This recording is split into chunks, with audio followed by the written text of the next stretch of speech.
ටෙක්ස් club YouTube channel එකට ඔයාලව සාදරයෙන් පිළිගන්නවා. ඉතින් අපි අද බලමු IRD වෙබ්සයිට් එකට කොහොමද ලොග් වෙන්නේ ටැක්ස් පේයර් කෙනෙක් විදියට කියන එක. එතකොට ඒ ඉන්ටර්ෆේස් එක ගැන තමයි කතා කරන්නේ. මුලින්ම ඔයාලා ටයිප් කරන්න Inland Revenue Department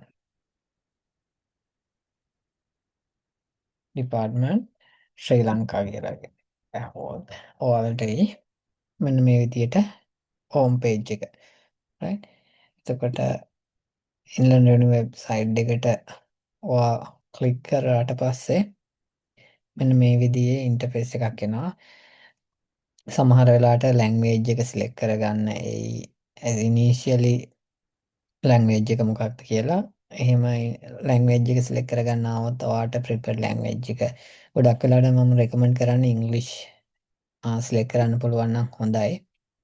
මොකද ගොඩක් ඉන්ෆර්මේෂන් හරියටම රීඩ් කරන්න පුළුවන් ඉංග්ලිෂ් වෙබ්සයිට් එකේ. නැත්නම් ඔයාලට සිංහල ඕනනම් මේ සිංහල කියන අකුරු ටික ක්ලික් කරොත් එතකොට වෙබ්සයිට් එක ට්‍රාන්ස්ලේට් වෙනවා සිංහල වලට. right?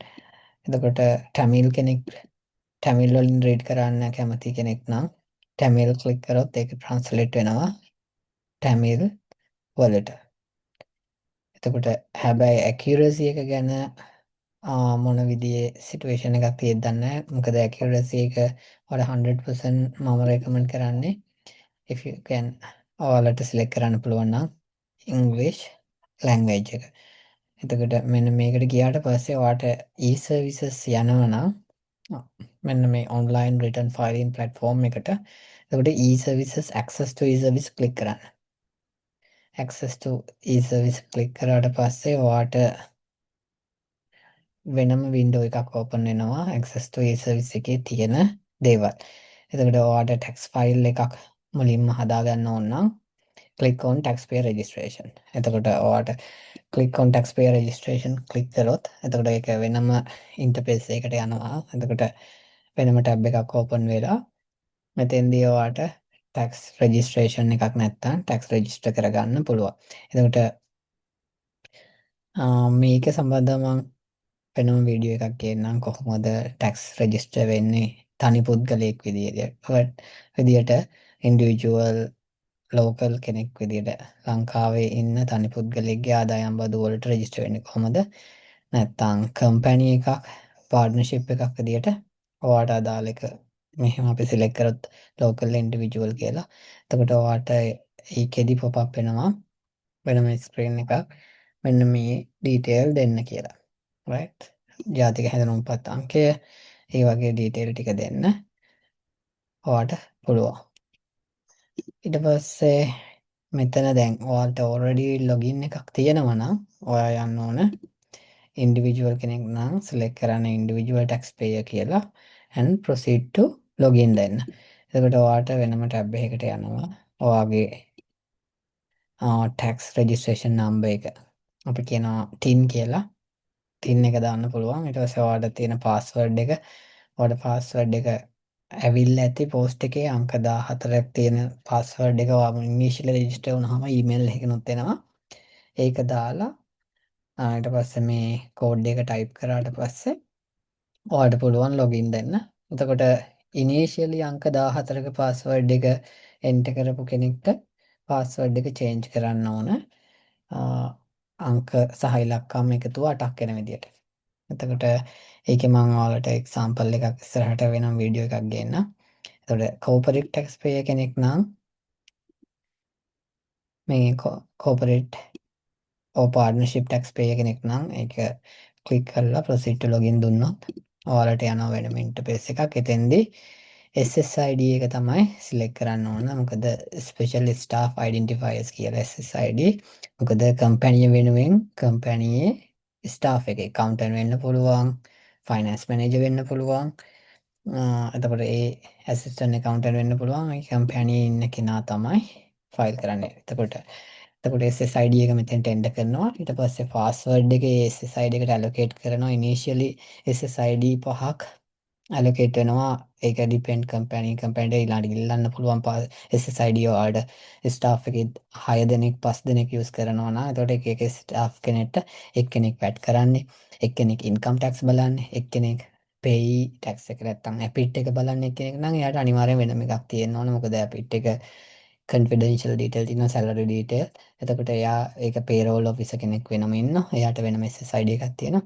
ඉතින් එයාගේ SSID එක දාලා එයාට වෙනම password එක initially authorize කරද්දී password එක වෙන password එක අංක 14ක් එක්ක ඊට පස්සේ කම්පැනියේ registration number එක ඊට පස්සේ මේ captcha එක නැත්තම් මේ code එක ගැහුවාම log වෙන්න පුළුවන්. හැබැයි මේ SSID මුලින් activate කරන්න ඕන. එතකොට activate කරන්න නම් ඔයා යන්න ඕන මුලින්ම authorization of staff for tax agent කියලා. එතකොට එතෙන්ට ගියාට පස්සේ කම්පැනියේ TIN එකයි admin pin එක පාස්වර්ඩ් එකක් වෙනම එනවා කම්පැනියට. ඒක දාලා මේ කෝඩ් එක ගහලා ලොග් වුණාම ඔයාට එන ඉන්ටර්ෆේස් එකේදී SSID ඇක්ටිවේට් කරන්න පුළුවන්. right? ඊට පස්සේ tax agent කෙනෙක් විදිහට යනවා නම් client කෙනෙක්ගේ tax එකක් ෆයිල් කරන්න. එතකොට tax agent ගේ SSID එක දාලා ඒ tax agent කෙනෙක් audit firm එකක් නම් audit firm එකේ ඉන්නවා staff 50ක් ඉන්නවා නම් 50 දෙනාට SSID 50ක් තියෙන්න පුළුවන්. මොකද ඊළඟට එයාලට assign කරන client ලට tax file කරන්න පුළුවන්. මේ ඉන්ටර්ෆේස් තුන තමයි අද මම කෙටියෙන් කතා කරේ. දැන් මේකේ ඇත්තටම ඇතුළට ගිහිල්ලා කොහොමද staff authorization කරන්නේ, කොහොමද create staff authorization, එතකොට tax file එකක් file කරන්නේ, එතකොට pin එකක් request කරන්නේ, ඒ ටික මම වෙනම short video එකක් විදිහට ගේන්නම්. මම මුලින් කතා කරන්න බලාපොරොත්තු වෙන්නේ මේ පළවෙනි වීඩියෝ එකේදී access to e-service කියා ඔයා login එකක් තියෙන කෙනෙක් කොහොමද log වෙන්නේ කියලා. access to e-services, access to e-service click කළා. ඊට පස්සේ ඔයා තනි පුද්ගලයෙක් නම් බදු ගෙවන මෙතන individual tax payer දුන්නා log වුණා. නැත්නම් company එකක් නම් මෙතන company හරි partnership නම් ඒක select කරා proceed to login දුන්නා. මේක clear කියලා හිතනවා ඔයාලා හැමෝටම log වෙන විදියයි ආඩි වෙබ්සයිට් එකට tax return file කරන්න. ඉතින් මොනවා හරි ප්‍රශ්න තියෙනවා නම් comment කරන්න. ඉතින් personal information මොනවත් ඔයාලගේ comment එකේ දාන්න එපා. එහෙම ඔයාලට tax සම්බන්ධ clarification තියෙනවා නම් අපේ වෙබ්සයිට් එකේ තියෙනවා ලංකා tax club එකේ වෙනම WhatsApp number එකක්. එහෙම නැත්නම් ඔයා මෙතන pop up වෙනවා WhatsApp number එකක්. ඒකට chat එකේ දාන්න ඔයාගේ ප්‍රශ්නය. නැත්නම් ඔයාලා email කරන්න.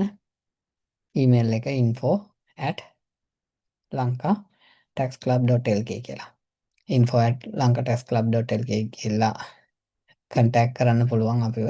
එතකොට ඔයා mail එකක් දැම්මොත් මෙන්න මේ mail එකට නැත්නම් මේ Gmail එකට mail එකක් දැම්මොත් ඔයාලට tax සම්බන්ධ උදව් කරන්න පුළුවන්.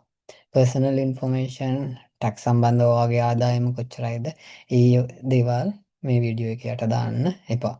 right? මොනවා හරි අපහැදිලි තැන් පැහැදිලි කරගන්න අවශ්‍ය නම් විතරක් වීඩියෝ එක යටින් කමෙන්ට් එකක් දාන්න. ඊළඟ වීඩියෝ එකේදී අපි බලමු කොහොමද පින් එකක් නැති අය පින් එකක් රික්වෙස්ට් කරන්න කියලා.